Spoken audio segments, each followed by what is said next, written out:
बेधडक आणि वादग्रस्त विधानांमुळे शिवसेना शिंदे गटाचे आमदार संजय गायकवाड नेहमी चर्चेत असतात। आता संजय गायकवाड चर्चेत आले ते गळ्यातील लॉकेटमुळे।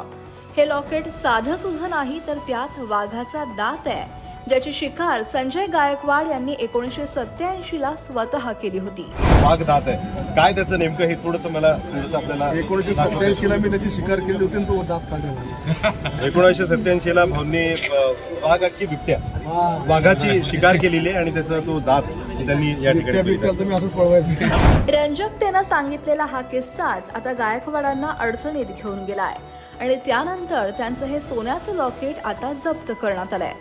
तर शिवजयंतीच्या एका कार्यक्रमात त्यांनी हा शिकारीचा किस्सा सांगितला आणि बिबट्या फिबट्या तर असेच पळवायचो असा पुनरुच्चार देखील केला। तुम्ही असंच पळवायचं। यानंतर संबंधित प्रदेशातील वनपरिक्षेत्र अधिकाऱ्यांनी त्यांच्या या विधानाची दखल घेत कारवाई सुरू केली आहे। बुलढाणा विधानसभा मतदारसंघाचे आमदार संजय गायकवाड यांच्याकडून त्यांच्या गळ्यात असलेला वाघाचा दात जप्त करण्यात आलेला आहे। सदर जप्त केलेला दात हा वैद्यकीय तपासणीसाठी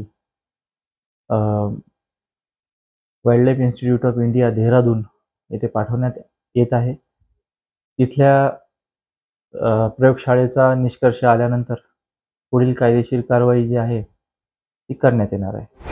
बुलढाण्याचे वनपरिक्षेत्र अधिकारी अभिजित ठाकरे यांनी या संदर्भात कारणही सांगितलंय। वन्यजीव संरक्षण अधिनियम 1972 अंतर्गत वाघ आणि इतर वन्यजीवांचे दात, नख इत्यादी वापरणे यावर बंदी आहे।